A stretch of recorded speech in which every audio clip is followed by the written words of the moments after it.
Okay, everyone. Good evening. Welcome back to 15 Minutes with You. This is the segment where I review all the new titles that came out on the Vinegar Syndrome uh, Melusine sister site. I understand that we are pretty late once again, as is my wont, but in my defense, if you have been keeping up with my personal life, many things are afoot, much is happening, and this had a six-film set in it, so cut me a break. Okay.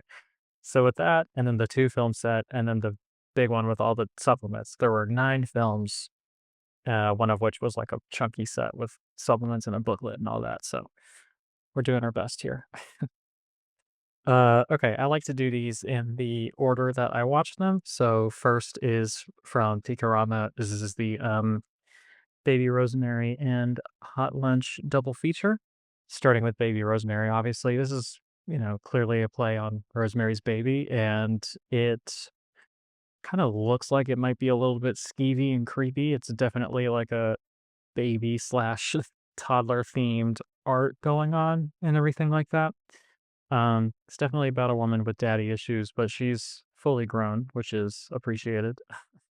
And, yeah, I gotta say that this one's a banger. This one is definitely on the artsier side. I mean, aside from the title, there are sequences that kind of remind me of Rosemary's Baby, just in that they're a little bit horrific and traumatic and all that. But that association is probably being forced into my brain from the title. I'm told that this is like a soft pornographic remake of one of this director's earlier films. I'll have to seek that out because this was really quite good. The sex scenes don't feel perfunctory, but they also don't feel like the point. This is definitely a character study and exploration of childhood trauma and grief. There's like this weird sex cult that follows her around, and I definitely want to sample their chant at some point. There's also this really extended and sort of bizarre sequence in a funeral parlor. So if that all sounds like your kind of thing, I definitely recommend this film.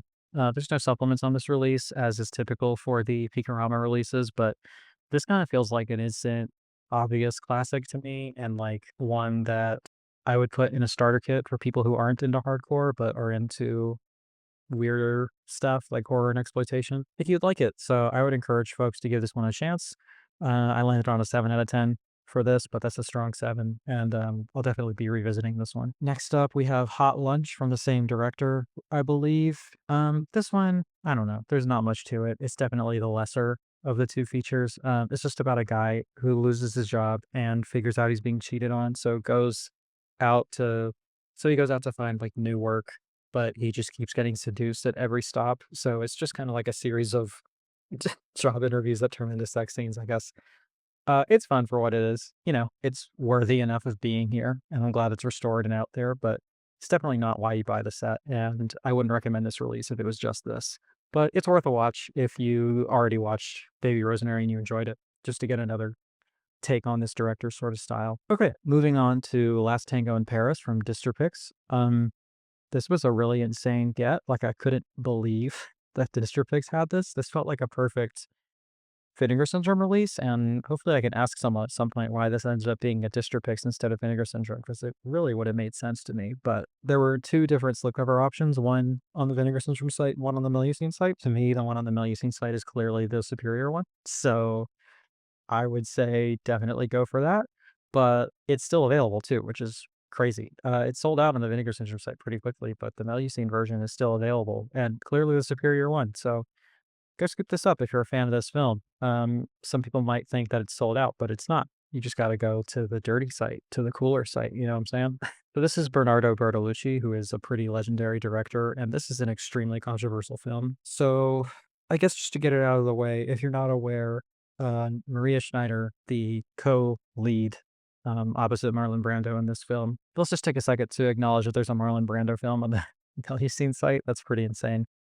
But Maria Schneider, um, who played as his sort of lover slash whatever else they are going on in this film, she said that the infamous rape scene that uses a dish of butter was not originally in the script, and they kind of sprung it on her the day of and pressured her into doing it, and she didn't want to do it, but she didn't know that she had the rights as an actress to just refuse. Like, she was pressured into it and felt like she had to. And so she felt, even though it was simulated, she felt as though it was like really humiliating. And she felt kind of, I think the word she used was emotionally raped by the scene.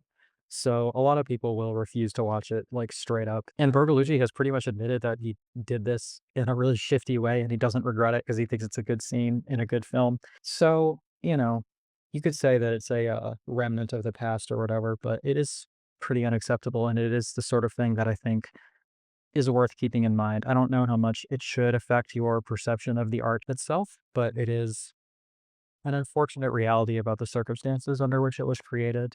And I don't think that this knowledge took too much away from the film, but I will say it does go hand in hand with my primary critique, which is that knowing that it comes from this dude who is clearly not super kind to women that he has power over and clearly has some hangups and feels confident in manipulating women to do humiliating things and will justify it decades later. Like, it's not the film that came out of that person is not surprising to me. And to me, my biggest critique of this is that it feels gross. I think it feels misogynistic. And I guess that that's a obvious critique, or, you might have hoped that I would have had the subversive take that it's actually this like feminist masterpiece or whatever.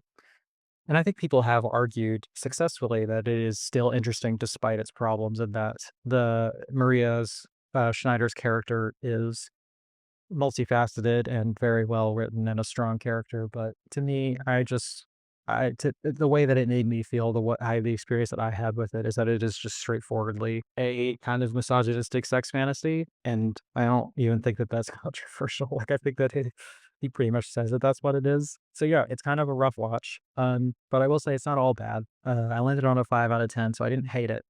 The cinematography is truly just astonishing, and the restoration looks beautiful. The performances are excellent. Like, in terms of its technicality, it's a really, really beautifully and brilliantly made film. But unfortunately, I just think the script is bad. I think it is in poor taste, and I think it is a very creepy, masturbatory, like male rape fantasy film, and I'm not super into it on that level for sure. So, fortunately, we do have plenty of special features on this one. Eugenio Orchilani did a great job with the features on this. I don't really have any in particular to recommend, and that's not because Eugenio did a bad job or anything. I just don't think that the people he interviewed are particularly interesting, if I'm being blunt. Oh, there is one thing. In the conversation with Bertolucci, it was in an archival interview.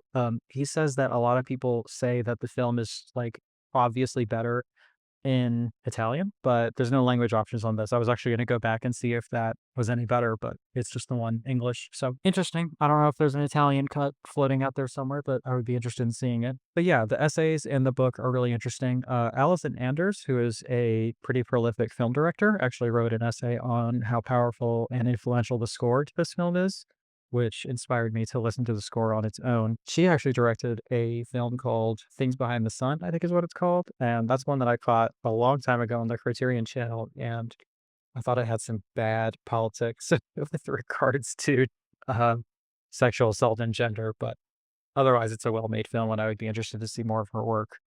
Jim Hempel does a pretty good like history of the film sort of deal, and kind of really defending what makes it great, which I thought was compelling. And Heather Drain does a similar thing on a more analytical front. Hempel spends a lot of time focused on Marlon Brando's performance, which I think is a good analysis, but Heather Drain, I think, is kind of put in a position of defending what has a reputation for being a fairly misogynistic film. And I love Heather, and her work is incredible. And this is no different. Like, this film, I mean, this essay almost talked me into liking it, but my experience is what it is. So that is what it is. But I think it's worth a purchase if you want, like, I guess I think this is an important film in film history, and I think that it provokes interesting philosophical discussion. So on that front, I think it's worth a purchase. If you're a fan of the film, obviously, this is the way to go. But if any of what I just said resonates with you or sounds like the kind of thing you're not into, you might want to watch this one first or just avoid it entirely. Okay, and finally, from Pulse Video, which is a label out of France that releases things through the VS and Melusine sites fairly sporadically, but I'm always interested in their work when they do. This is actually, I think, my first release from them. But this is Jose Benazeraf, The Forbidden Films. This is a French director who I guess, had a pretty long career of subversive filmmaking with a lot of political and social commentary, and obviously nudity and sexual elements and violence and this, that, and the other. Just all around subversive type figure. And these are six of his previously, I think, lost or hard to find films. Let me see in the description here. Now, for the first time, you can experience six rare and even lost films. This is from Benazeraf's most controversial period, all newly scanned from the original negatives. So that's directly from the copy. So yeah, it's cool that they found the negatives, and I wish they told me which ones of these were actually lost. But what can you do? They all look pretty beautiful. Like, you could tell they're in rough shape, and there's some sections that are better than others. But overall, I think that this is a really compelling and interesting set, and they did a good job restoring everything. My main and really only critique, despite the fact that some of the films aren't particularly interesting, that just kind of is what it is. My main critique is that there's no supplements on here. I would have really loved some kind of, even just a 15-minute introduction from some kind of expert or scholar just introducing me to this director, because I don't really know anything about him, and the set honestly doesn't help. Like, the most you learn about it, the most context you receive is literally just in the copy. Looking at the numbers on Letterboxd and all that, I am one of single digits number of people right now that have actually watched this entire set. So I guess that puts me in an interesting position. But if I get any plot details wrong or anything like that, please forgive me. I actually, just understanding things on a surface plot level is the part that I most struggle with in analyzing films. So if I say I don't know what happened or if I get something wrong, do forgive me. Okay. The first film is called Black Love. It's definitely not the worst film to be entitled Black Love. That goes to Herschel Gordon Lewis with one of the worst films I've ever seen. One is at least interesting. Another critique I have is there's not English SDH subtitles, and this is largely in English, and the sound quality is really bad, and I can't understand most of it. So again, I can't really do much in terms of understanding what's going on here, but you could tell that there's definitely like social and political commentary happening here. Like, this is a socially conscious porn film, which I'm always appreciative of on some level. I will say, for a film called Black Love, there's a lot of white lesbians having sex here. That's something that comes up a lot in this man's films. He's really into lesbians, so, that's fun for me at least, and I enjoy that. That's something that we share. But I will say that, another thing that's interesting is that he references himself often. Like, characters will be talking about the newest Benazeraf film. So that's, I don't know, it's worth noting, I suppose. So I gave this one a 5 out of 10. It's not, an amazing film or anything, but it is interesting for what it is. Moving on to the next one, we have La Veuve. My French pronunciation is probably terrible there. In English, it's called The Randy Widow. I gave this one a 6 out of 10. Honestly, I'm not sure what happens. According to the copy, infidelity in a country chateau leads to deadly consequences. That's about the most of it that I picked up. It's pretty short, but it has some really beautiful imagery. Like, this is clearly an artist making art, right? It's not just worthless smut or anything, which even in its most quote unquote worthless form, I don't think is worthless. But again, this is definitely like a pretentious French guy making films for sure, and that results, generally speaking, in some pretty beautiful imagery. So I give it a 6 out of 10 just on that. All right, here we go. Let me do my best. The next one is Le Deux Guim.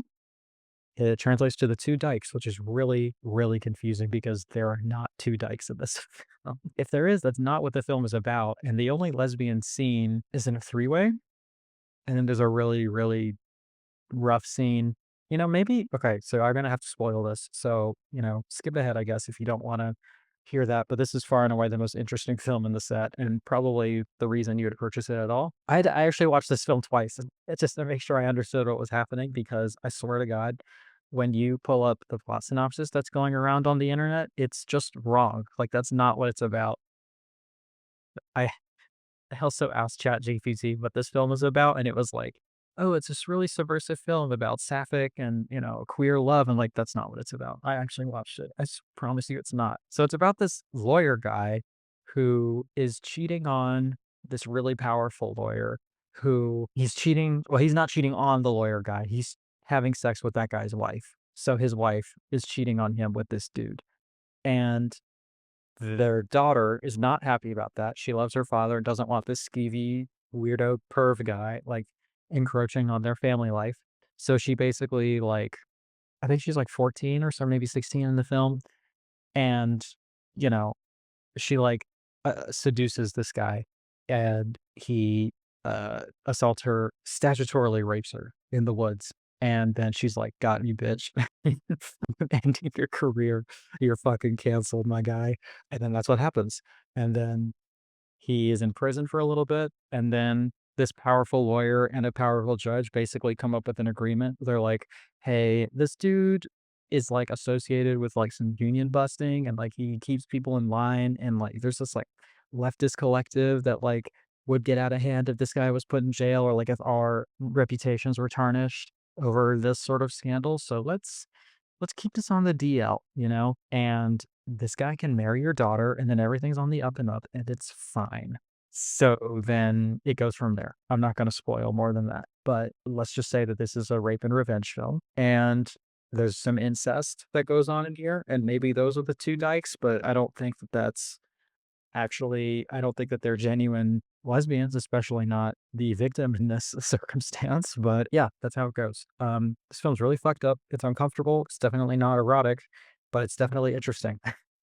It's it's a downer. It's a tough watch, and it's at this point where I can tell that this guy's a leftist and he's making very political films. So I actually gave this one a 7 out of 10. I think it was pretty fascinating. And then these were the ones that I found that I struggled with the most in terms of figuring out what's going on. The first one is Le Planck, and then the second one is Le Planck 2. I mean, the copy just says explores hard eroticism in two different crime stories, one a violent thriller and the other a light comedy. So that doesn't help. So the English on those 2 titles refers to The Hideout, and I guess the first one is about some kind of assassination plot, but that's kind of all I could glean. Um, and I don't know, I gave this one a 5 out of 10. I didn't get much out of it.